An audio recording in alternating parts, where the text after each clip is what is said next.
இருந்தால் இருக்கும். நீ உண்மையான அன்பு வச்சிருந்தா உன்னிடத்தில் இருப்பவர்கள் உண்மையான அன்புள்ளவர்களாக இருப்பார்கள். நீ யாவை வஞ்சித்தால், ஏமாற்றினால் உன்னிடத்தில் இருப்பவர்கள் உன்னை ஏமாற்றி வஞ்சிப்பார்கள். கொஞ்சம் புரிஞ்சிக்கணும். ஏன்னா நீ பூமியில் எதை கட்டுவாயோ அதை பரலோகத்தில் கட்டுவாய்.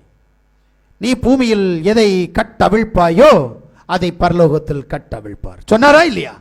நான் தெரியாம சொல்றேன்னா தெரிஞ்சு சொல்றேன்னு தெரியல. இது உங்களுக்கு தானே தெரியும். நீங்க தானே பைபிள் படிக்கிறாளுங்க, உங்களுக்கு நல்லா தெரியும்ல. அப்ப நீங்க எதை கட்டுற, இத முக்கியம். நீ என்ன அன்பு காட்டுற?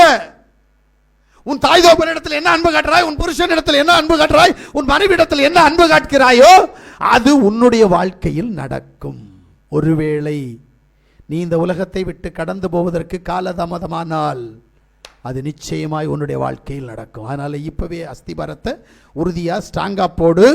நான் ஒருவேளை 80 வயது வரைக்கும் இருந்தால், 80 வயதுக்கு பின்னாடி இருந்தால் என் வாழ்க்கையில் என்ன நடக்கும் என்பதை நீ இன்றைக்கு அஸ்திபாரம் போடுகிற அஸ்திபாரத்தினுடைய ஊடாகத்தான் அது செவ்வையாக நடக்குமா நடக்காதா என்பதை புரிந்து கொள்ள வேண்டும். அல்லேலூயா.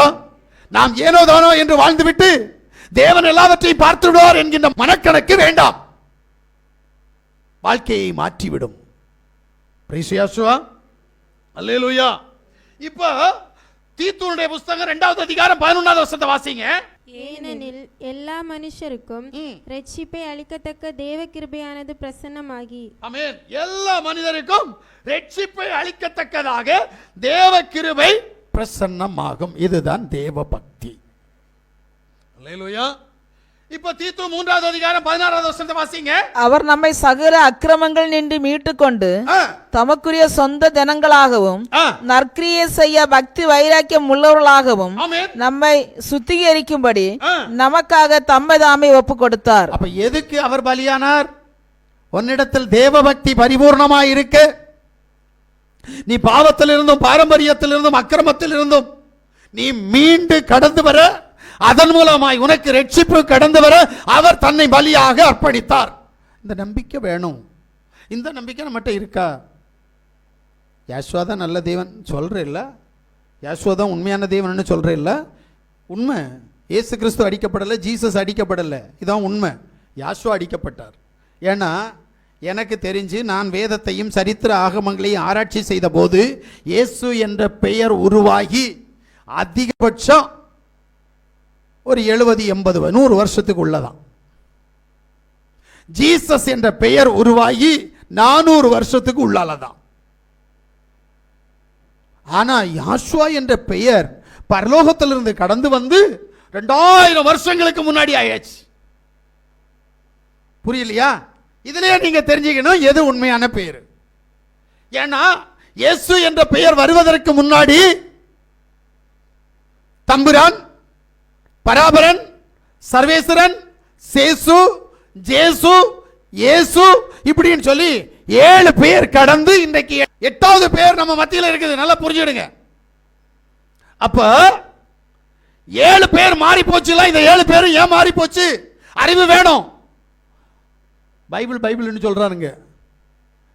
முதல்ல வந்த வேதத்துக்கு பேர் என்ன தெரியுமா? தம்பிரான் வணக்கம். பைபிள் இல்லை, தம்பிரான் வணக்கம். தமிழ்நாட்டில் தான் முதல்ல உருவாச்சுங்க. பிரிண்ட் மிஷின் தமிழ் இந்தியாவுக்கு வந்து முதல் பத்திரிகை, முதல் புத்தகம் வெளியில் வந்தது தம்பிரான் வணக்கம். இன்னைக்கு அதெல்லாம் மறந்துட்டாங்க, அது தெரியல. கேட்டால் எங்க கடவுள் இயேசு, எங்க கடவுள் இயேசுன்றாங்க. இயேசு எங்கிருந்து முளைச்சு வந்தாருன்னு எனக்கும் தெரியல. இந்த பேரை யார் கொண்டு வந்தா? நான் அநேகர்கிட்ட கேட்குறேன், ஐயா பரிசுத்த ஆவியினால் எழுதப்பட்ட பைபிள்னு சொல்கிறீங்களப்பா, இந்த பைபிள் உன் கையில் இருக்கிற பைபிளை எழுதுனது யாருன்னு கேட்டால் இந்து மதத்தின் சைவ மத பூஜாரியான ஆறுமுக நாவலர் எழுதின பைபிள். வெளிநாட்டு மிஷினரி, இலக்கண ரீதியில் இந்த சகோதரர் தமிழ் படித்திருக்கிறார். ஆனால் சைவ மத பூஜாரியாக இருக்கிறபடினால் அவருக்கு நாள் ஒன்றுக்கு பணம் விகிதம் பேசி அவரை என்ன செய்தார்? பைபிள் டிரான்ஸ்லேஷன் பண்ணுவதற்காக அழைத்து வந்தார். அவர் வரும்போது காலையில், விடிய காலையில் எழுந்து குளித்து சாமி கும்பிட்டு பட்டை தீட்டி அவர் என்ன செய்கிறார்? மொழிபெயர்க்க வந்தார். அவர் வந்தவர் எதற்கு வந்தார்? சம்பளத்திற்காக வந்தார். அவர் உங்களுடைய மதத்தை பரப்புவதற்காகவோ உங்கள் இறை வார்த்தையை வெளிப்படுத்துவதற்காகவோ வரவில்லை. அவர் சாகிற வரைக்கும் சைவ மத பூஜாரியாகவே மரித்தார். அவரை போய் சொல்றீங்க பரிசுத்த ஆவியினால் ஏவப்பட்டு எழுதினான்ட்டு. என்ன நடக்குது இந்த உலகத்தில்? ஆனா மூல பைபிள், மூல வேதம் அப்படித்தான் எழுதப்பட்டது. ஆனா இது மூல வேதம் இல்லையே, மூல வேதத்தினுடைய நகல் தானே இருக்குது. அதனால தான் நான் அவங்ககிட்ட அதிகமாக கேட்பேன். இன்னைக்கு இந்த உலகத்தில் 10 வகையான பைபிள் இருக்கு. என்கிட்ட இருக்கிற பைபிளில் 66 புத்தகங்கள் இருக்குது. என்னுடைய பக்கத்தில் இருக்கிற ரோமன் கத்தோலிக்கக்காரர்கள்ட்ட அவங்ககிட்ட 72 புத்தகம் இருக்குது. இது போல 74, 76, 84 புத்தகங்கள் வரைக்கும், 86 புத்தகங்கள் வரைக்கும் இன்றைக்கு இருக்கிற வேத புத்தகத்தை பற்றி நான் உலக அளவில் அறிந்து வைத்திருக்கிறேன். மோசையின் மூலமாக, யாஸ்வா தன்னுடைய சீஷர்கள் மூலமாக எழுதப்பட்ட ஒரு வேதம் தானே இருக்கணும். ஆனால் இங்கே 10 வகையான வேதம் இருக்குது. அப்போ எது உண்மையான வேதம்? அறிகிற அறிவு ரொம்ப முக்கியம். அதுபோல் இன்னைக்கு நிறைய பேர் சொல்கிறாங்க கடவுளுடைய பேர் என்ன கேட்டால் இம்மானுவேலாம். உன்னை நான் என்ன சொல்கிறது? இம்மானுவேல் என்றால் தேவன் நம்மோடு கூட இருக்கிறார் என்று அர்த்தம். பேர் இல்லை, கூட இருக்கிறவர். என் கூட இருக்கிறீங்க, நீங்களாம் இம்மானுவேல் தான். நீங்களாம் என்ன செய்கிறீங்க? ஆனால் ஏழுன்னு சொல்ல முடியாது, இம்மான் அப்படின்னு சொல்லலாம். ஏன்னா ஏழு என்றால் இறைவன். சரியா? அப்போது நீங்கள் எல்லாம் என் கூட இருக்கிறீங்கன்னு சொல்லிட்டு உடனே உங்கள் பேரா அது இல்லையே. இப்படி கொஞ்சம் அறிவு இருக்குது.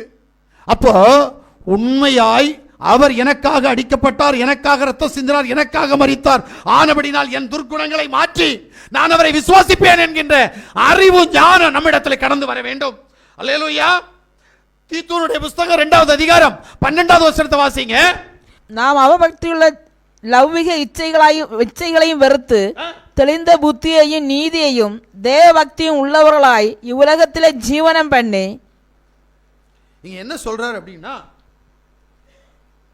அவபக்தி லௌகிக இச்சை விட்டு தெளிந்த புத்தி உள்ளவர்களாய் வாழணுமா? முடியுமா? கொஞ்சம் கஷ்டம், என்ன பண்றது? ஆனா இங்க பெற்றுக்கொள்ளணும்னா, இங்க அவருடைய ராஜ்யத்தை சுதந்திரித்துக் கொள்ளணும்னா இப்படிதான் இருக்கணும். ஆமென். அவபக்தியிலிருந்து வெளியே வர முடியுமா? லௌகிக இச்சையிலிருந்து வெளியே வர முடியுமா? தெளிந்த புத்தி உள்ளவர்களாய் நீதியுடன் ஜீவனம் பண்ணுவதற்கு உங்களுக்கு தகுதி இருக்கா? முடியுமா? இன்ட்ரெஸ்ட் இருக்கா? வாங்க, தேவன் இன்று முதல் உன்னுடைய வாழ்க்கையில் பெரிய காரியங்களை செய்ய அவர் சித்தமாயிருக்கிறார். அல்லேலூயா. இப்ப